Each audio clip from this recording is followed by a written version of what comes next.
TV5 మరియు హిందూ ధర్మం ప్రేక్షకులకు నమస్కారం. వేద వైద్యం కార్యక్రమానికి స్వాగతం.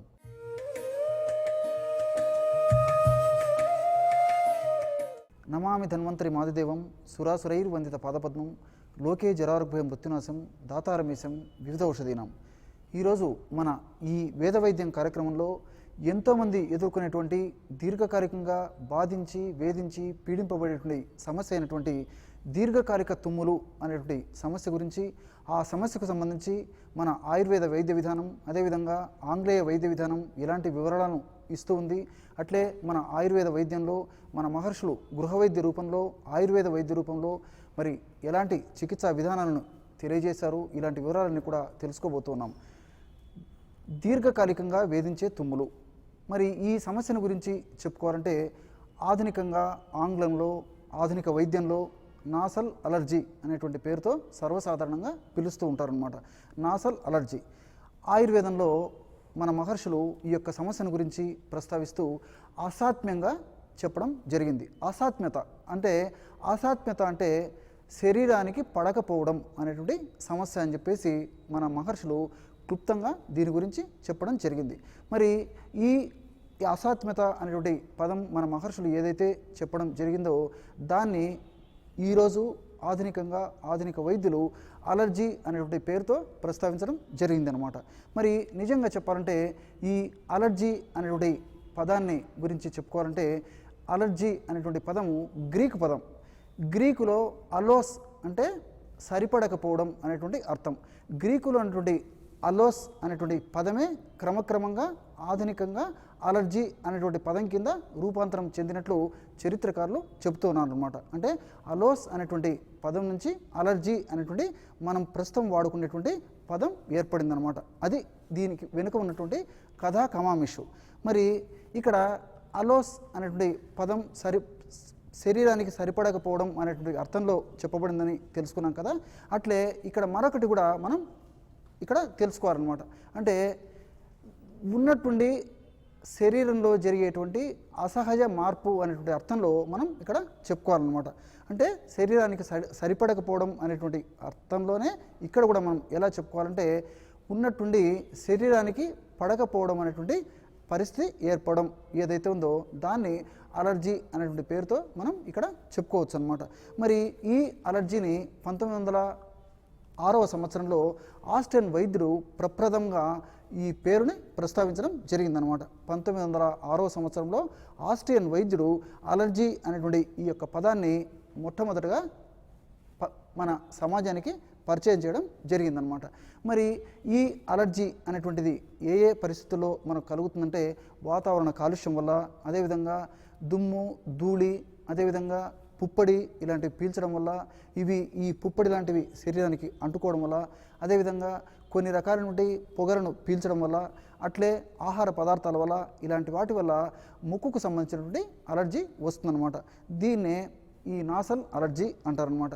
మరి వీటన్నింటిని కూడా అలర్జెన్స్ అనేటువంటి పేరుతో పిలుస్తారనమాట. అంటే అలర్జీని కారణం చేసేటువంటి పదార్థాలు లేదా వస్తువులు లేదా ఇతర పరిస్థితి ఏదైతే ఉందో దాన్ని అలర్జెన్స్ అంటారనమాట. అంటే అలర్జీని కలగజేసేటువంటి అంశాలని అలర్జెన్స్ అనేటువంటి పేరుతో మనం చెప్పుకోవచ్చు అనమాట. మరి ఇలాంటి కారణాల వల్ల శరీరంలో దేహంలో అలర్జెన్స్ అనేటువంటి పరిస్థితి అంటే అలర్జెన్స్ అనేటువంటి మన దేహంలో ప్రవేశించినప్పుడు దేహ రక్షణ వ్యవస్థలో భాగంగా, దేహ వ్యాధి నిరోధక శక్తిలో భాగంగా, దేహం తాను రక్షించుకునేటువంటి వ్యవస్థలో భాగంగా మరి కొన్ని రకాలైన రసాయన పదార్థాలు ఉత్పన్నమవుతాయన్నమాట. అంటే శరీరంలోకి హానికారకమైనటువంటి అంటే అలర్జీని కలగజేసేటువంటి అలర్జెన్స్ అనేటువంటి పదార్థాలు శరీరంలోకి ప్రవేశించినప్పుడు శరీరంలో రక్షణ వ్యవస్థలో భాగంగా కొన్ని రకాలైనటువంటి రసాయన పదార్థాలు ఉత్పత్తి అవుతాయన్నమాట. వాటిని యాంటీబాడీస్ అంటారనమాట. ఆధునిక వైద్యంలో యాంటీబాడీస్ అంటారనమాట. ఈ యాంటీబాడీస్ అనేటువంటి పదార్థాలు ఈ హానికారక అంశాలను నిర్వీర్యపరిచేటువంటి భాగంలో మరి కొన్ని రకాలైనటువంటి లక్షణాలని మన దేహంలో ఈ యొక్క పరిస్థితి ఉత్పన్నం చేస్తుందన్నమాట. ఏవైతే ఈ యొక్క యాంటీబాడీసు యాంటీజెన్స్ అంటే ఈ యొక్క అలర్జీకారకమైనటువంటి అంశాలపై హానికారక అంశాలపై మరి దాడి చేసినప్పుడు కలిగేటువంటి లక్షణాలు ఏవైతే ఉన్నాయో ఆ యొక్క లక్షణాలు ఎలా ఉంటాయంటే, ఉదాహరణకి అకస్మాత్తుగా ముక్కుల నుంచి నీళ్లు గారుతూ ఉంటాయి అన్నమాట. అకస్మాత్తుగా ముక్కుల నుంచి నీళ్లు గారుతూ ఉంటాయి.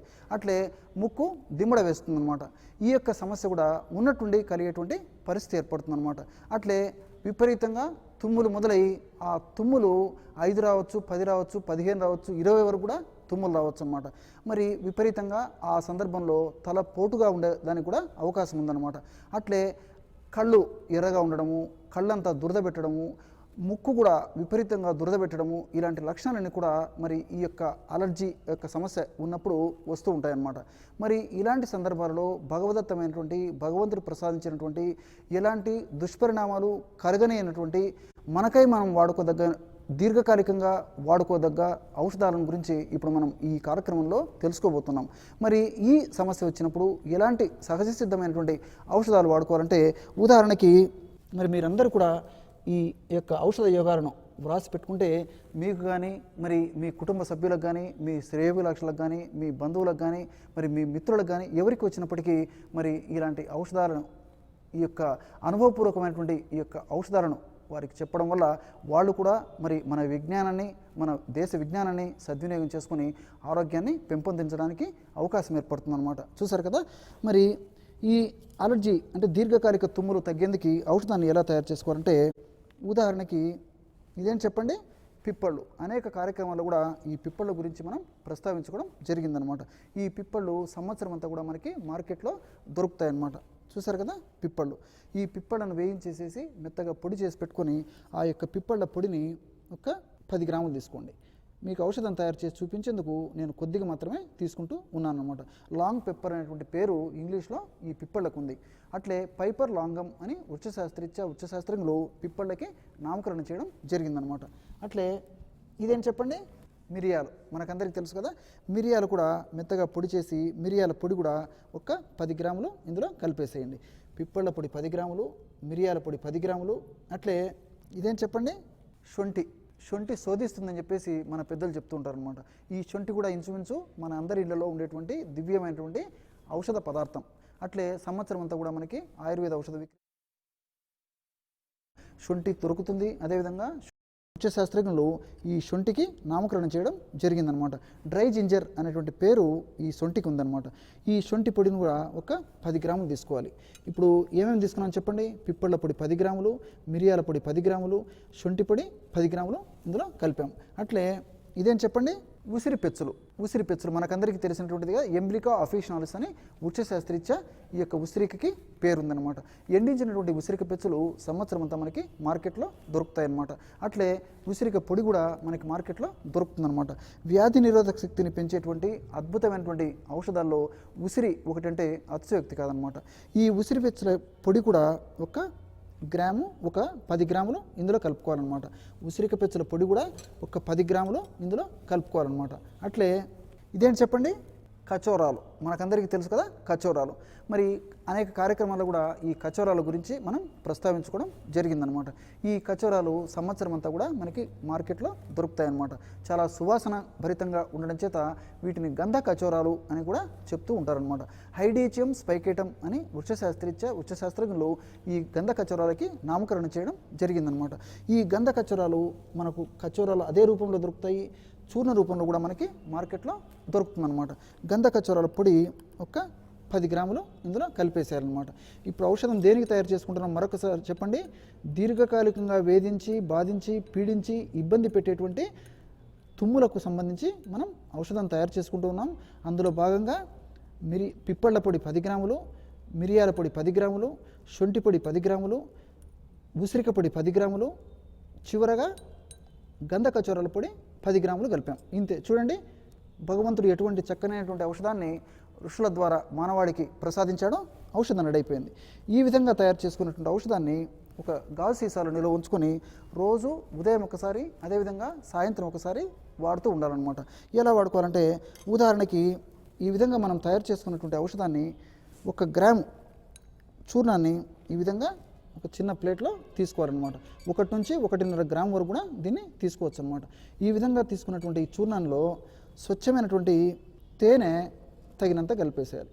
చూడండి దివ్యమైనటువంటి ఔషధము, పరమాద్భుతమైనటువంటి అమృతతుల్యమైనటువంటి ఔషధాన్ని తీసుకున్న వెంటనే ఎలాంటి దుష్పరిణామాలు కలగనివ్వకుండా క్షేమంగా పనిచేసేటువంటి దివ్యదత్తమైనటువంటి భగవంతుడు ప్రసాదించినటువంటి చాలా త్వరగా శీఘ్రంగా వెంటనే గుణాన్ని కలుగజేసేటువంటి ఔషధం మనకి కేవలము 1 నిమిషంలోపే రెడీగా అయ్యేటువంటి పరిస్థితి ఏర్పడుతుందన్నమాట. ఈ ఔషధాలని కలిపి తయారు చేసుకుంటే ఈ చూర్ణాన్ని ఔషధం మనం వాడుకోవడానికి అనుకూలంగా ఉండేటువంటి పద్ధతిలో అంటే 1 నిమిషంలో ఈ యొక్క ఔషధాన్ని తయారు చేసుకోవచ్చు అనమాట. చూసారు కదా, 1 నిమిషంలోపే ఈ విధంగా తయారైనటువంటి ఈ యొక్క ఔషధాన్ని రోజు ఒక ప్రమాణంగా సేవించాలన్నమాట. అదే పద్ధతిలో సాయంత్రం పూట కూడా మరొకసారి మనం ఈ పదార్థాలన్నీ కలిపి తయారు చేసుకునేటువంటి చూర్ణాన్ని 1 గ్రాము నుంచి 1.5 గ్రాము వరకు తీసుకొని తగినంత స్వచ్ఛమైన తేనె కలిపేసి మరొకసారి సేవించాలన్నమాట. ఈ విధంగా క్రమం తప్పకుండా రోజు 2 సార్లు ఈ యొక్క ఔషధాన్ని సద్వినియోగం చేసుకోవడం వల్ల అతి త్వరలోనే మరి దీర్ఘకాలికంగా వేధించేటువంటి తుమ్ములు అనేటువంటి సమస్య ఏదైతే ఉందో, నాసల్ అలర్జీ ఏదైతే ఉందో అది చాలా త్వరగా తగ్గిపోతుంది అన్నమాట.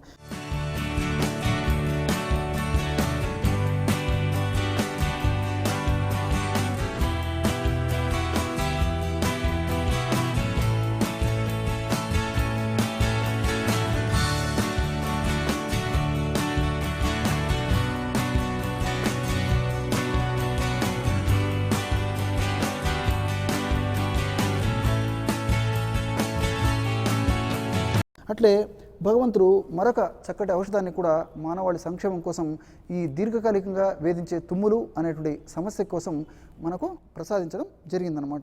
అదేంటంటే ఉదాహరణకి ఆ ఔషధాన్ని ఎలా తయారు చేసుకోవాలంటే ఇదేం చెప్పండి, మెంతులు. మనకందరికీ తెలుసు కదా, మెంతులని దొరగా వేయించేసేసి మెత్తగా పొడి చేసి పెట్టుకొని ఆ యొక్క మెంతుల యొక్క పొడి ఒక 20 గ్రాములు ఈ విధంగా తీసుకోండి. మెంతుల యొక్క పొడి 20 గ్రాములు తీసుకోవాలి.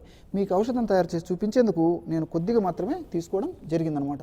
అట్లే ఇంతకుముందు చెప్పుకున్నాం కదా, ఇవేంటి చెప్పండి, మిరియాలు. మనకందరికీ తెలుసు కదా, ఈ మిరియాల పొడి కూడా ఒక 20 గ్రాములు ఇందులో కలిపేసేయండి. మెంతుల పొడిలోనే మిరియాల పొడి కూడా ఒక 20 గ్రాములు ఇందులో కలిపేసేయాలన్నమాట.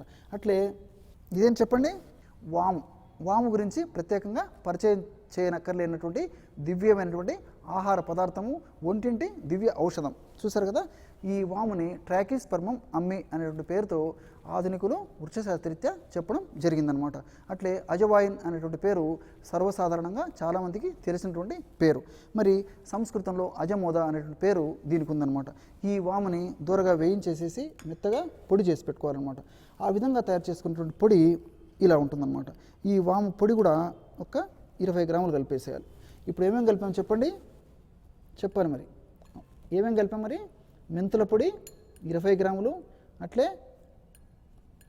మెంతుల పొడి 20 గ్రాములు, అట్లే మిరియాల పొడి 20 గ్రాములు, వాము పొడి 20 గ్రాములు. చూడండి, దివ్యదత్తమైనటువంటి భగవంతుడు ప్రసాదించినటువంటి అద్భుతమైనటువంటి ఔషధం దీర్ఘకాలికంగా వేధించేటువంటి తుమ్ములు అనేటువంటి సమస్యకి రెడీ అయిపోయింది.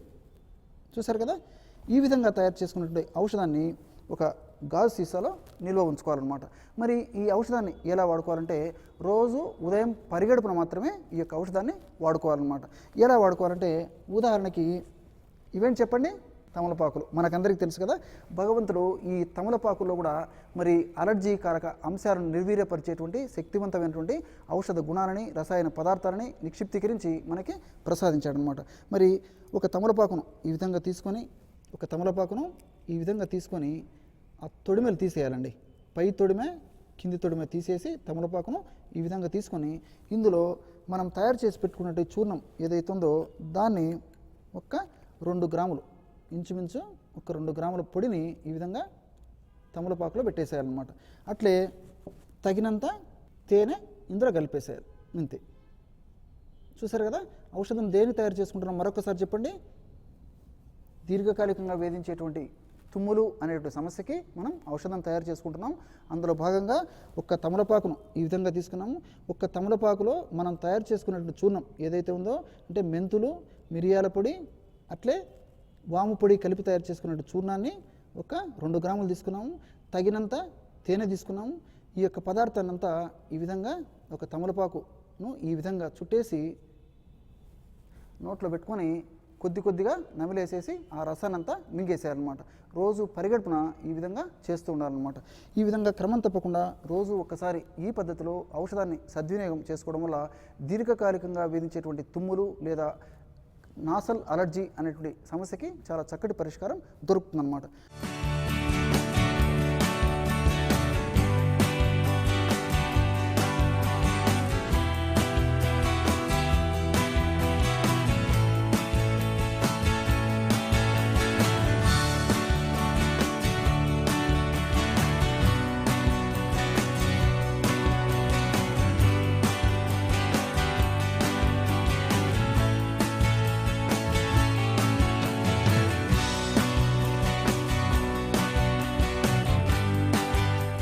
అట్లే భగవంతుడు మరొక చక్కటి ఔషధాన్ని కూడా ఈ దీర్ఘకాలికంగా వేధించే తుమ్ములు అనేటువంటి సమస్యకి మానవాళికి ప్రసాదించాడనమాట.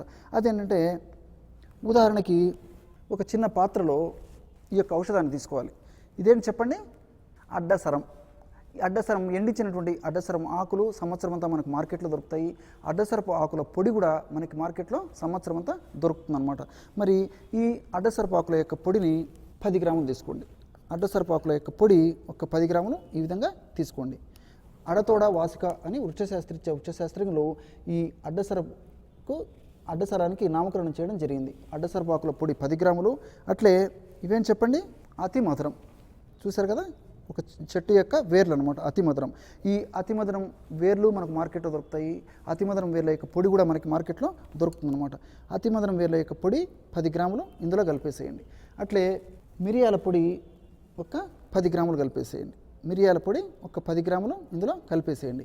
ఔషధం తయారు చేసి చూపించేందుకు మీకు కొద్దిగా మాత్రమే ఇందులో కలపడం జరుగుతుందన్నమాట. అట్లే శొంఠి పొడి ఒక 10 గ్రాములు కలిపేసేయండి. శొంఠి పొడి కూడా ఒక 10 గ్రాములు కలిపేసేయండి. అట్లే ఇదేం చెప్పండి? దాల్చిన చెక్క. మనకందరికీ తెలుసు కదా దాల్చిన చెక్క. ఈ దాల్చిన చెక్క యొక్క పొడి కూడా ఒక 10 గ్రాములు కలిపేసేయండి. మొత్తం పదార్థాలు ఒక 5 పదార్థాలు తీసుకున్నాం కదా, 5 పదార్థాలు ఒక్కొక్కటి 10 గ్రాముల చొప్పున కలిపామన్నమాట. చివరగా ఇదేం చెప్పండి? పటిక బెల్లం. ఈ పటిక బెల్లం సంవత్సరం అంతా మనకి మార్కెట్లో దొరుకుతుందన్నమాట. పటిక బెల్లం పొడి కూడా మనకి సంవత్సరం అంతా మార్కెట్లో దొరుకుతుందన్నమాట.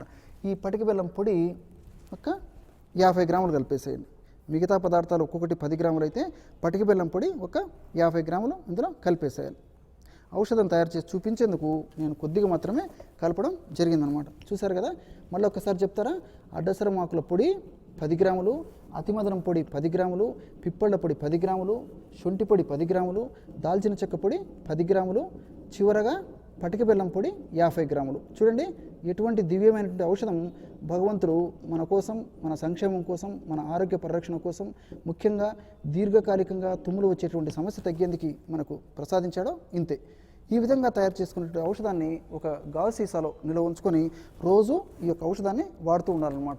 ఔషధాన్ని ఎలా వాడుకోవాలంటే రోజు ఉదయం ఒకసారి, సాయంత్రం ఒకసారి ఒక 60 ml గోరువెచ్చని నీళ్లు ఈ విధంగా తీసుకోవాలన్నమాట. 60 ml గోరువెచ్చని నీళ్లు తీసుకొని ఇందులో మనం తయారు చేసుకున్నటువంటి పొడి ఏదైతే ఉందో ఆ యొక్క పొడిని ఒక 2 గ్రాముల వరకు, అంటే 2 నుంచి 3 గ్రాముల వరకు కూడా ఈ యొక్క పొడిని కలుపుకొని వాడుకోవచ్చు అనమాట. ఇంతే. చూడండి, బ్రహ్మాండమైనటువంటి, దివ్యమైనటువంటి, పరమామృతమైనటువంటి, అమృతతుల్యమైనటువంటి ఔషధం అతి క్షణిక కాలంలోనే రెడీ అయిపోయిందనమాట.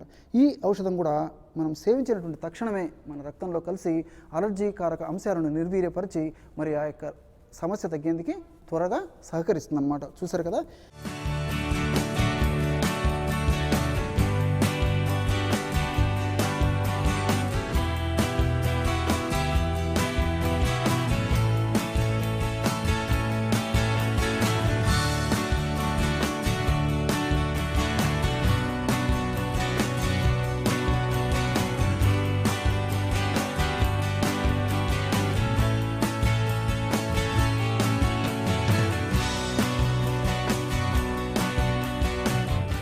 భగవంతుడు ఇలా అనేక రకాలైనటువంటి గృహ వైద్య విధానాలతో పాటు ఎన్నో రకాలైనటువంటి ఆయుర్వేద చికిత్సా విధానాలు కూడా మనకి తెలియజేయడం జరిగిందనమాట. మరి వీటిలో ముఖ్యంగా త్రికట చూర్ణం అనేటువంటి ఔషధం ఆయుర్వేద ఔషధ విక్రయశాలలో, పచారీ కొట్టులో సంవత్సరం అంతా దొరుకుతుందన్నమాట. ఈ త్రికట చూర్ణం అనేటువంటి ఔషధాన్ని ఉదయం 1 గ్రాము, మధ్యాహ్నం 1 గ్రాము, సాయంత్రం 1 గ్రాము తగినంత తేనెతో కానీ తగినన్ని గోరువెచ్చని నీళ్ళలో కానీ కలిపి తీసుకోవడం వల్ల ఈ యొక్క అలర్జీ నాసల్ అలర్జీ అనేటువంటి సమస్య అతి త్వరలోనే తగ్గిపోతుంది అనమాట. అట్లే పసుపు ప్రధానంగా కలిపి తయారు చేసినటువంటి హరిద్రాఖండ అనేటువంటి ఔషధం కూడా ఉదయం ఒక అరచెంచా, సాయంత్రం ఒక అరచెంచా పొడిని తగినన్ని గోరువెచ్చని నీళ్ళలో కలిపి సేవించడం వల్ల కూడా అతి త్వరలోనే ఈ నాసల్ అలర్జీ అనేటువంటి సమస్య తగ్గుతుందన్నమాట. అట్లే సుదర్శన ఘనవటి అనేటువంటి మరొక ఔషధం కూడా, ఇది మాత్రల రూపంలో దొరికేటువంటి ఈ ఔషధాన్ని కూడా ఉదయం ఒక మాత్ర, మధ్యాహ్నం ఒక మాత్ర, రాత్రి ఒక మాత్ర మింగేసి గోరువెచ్చని నీళ్లు తాగడం వల్ల కూడా ఈ దీర్ఘకాలిక అలర్జీ సమస్య నుంచి త్వరగా విముక్తులయ్యేదానికి అవకాశం ఏర్పడుతుందన్నమాట. చూశారు కదా, ఈరోజు మన ఈ వేద వైద్యం కార్యక్రమంలో దీర్ఘకాలికంగా వేధించేటువంటి తుమ్ములు అనేటువంటి సమస్య గురించి, ఈ తుమ్ములకు సంబంధించి మన మహర్షులు ఎలాంటి పదప్రయోగం చేశారు, ఈ తుమ్ములకు సంబంధించి మన మహర్షులు ఎలాంటి వివరణలు ఇచ్చారు, అదేవిధంగా మనం తెలుసుకున్నాం కదా. రేపు మరొక కార్యక్రమంలో మరొక అంశంతో మీ ముందుంటాం. అంతవరకు నమస్కారం. లోకా సమస్త సుఖినో భవంతు.